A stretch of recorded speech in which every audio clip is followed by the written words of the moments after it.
બા નરસિંહ મારા દીકરા જેવો છે. ભલે મને બાળક ન હોય, પણ નરસિંહને હું મારો જ અંશ માનું છું. તમે જરાય ચિંતા ન કરતા. એને તો હું મારા જીવની જેમ સાચવીશ. આ ગામના લોકો જ્યારે એને એલફેલ બોલતા હોય છે ને ત્યારે કાળજું કપાઈ જાય છે. ભલે હું કંઈ બોલતો ન હોઉં, પણ કાળજી એવી પીડા થાય છે કે નથી કંઈ બોલાતું કે નથી કંઈ સહેવાતું.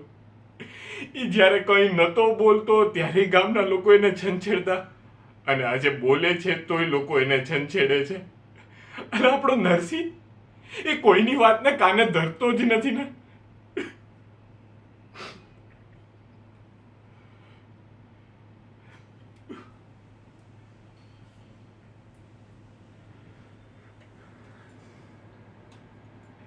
એ મારા ભક્તિના ભોમિયા, મારા ભાઈ, તું એ કાનુડાની જેમ તોફાન કરે છે હો. એ મારી નકલ કરે છે એમ.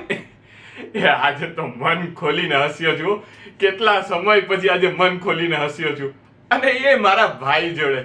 અને આજે તો તું ભાઈ કરતા વધારે ભાઈબંધ લાગે છે. આજે તો મનને એવી ટાઢક વળી ગઈ છે. એ આજે તો બસ એવું લાગે છે કે બસ બોલ્યા જ કરું. તું ઓલા મંદિરમાં કાનુડાની સામે જેમ બોલ્યા કરે ને, એમ બસ બોલ્યા જ કરું. એ તારો આ કાનુડો તારી ભાભીની કડવી જીભને શેરડી જેવી મીઠી કરી નાખે કે નહીં? એ જો એમ થાય ને તો આ બધી મૂડી આપી દેવા તૈયાર હો. આવી જા.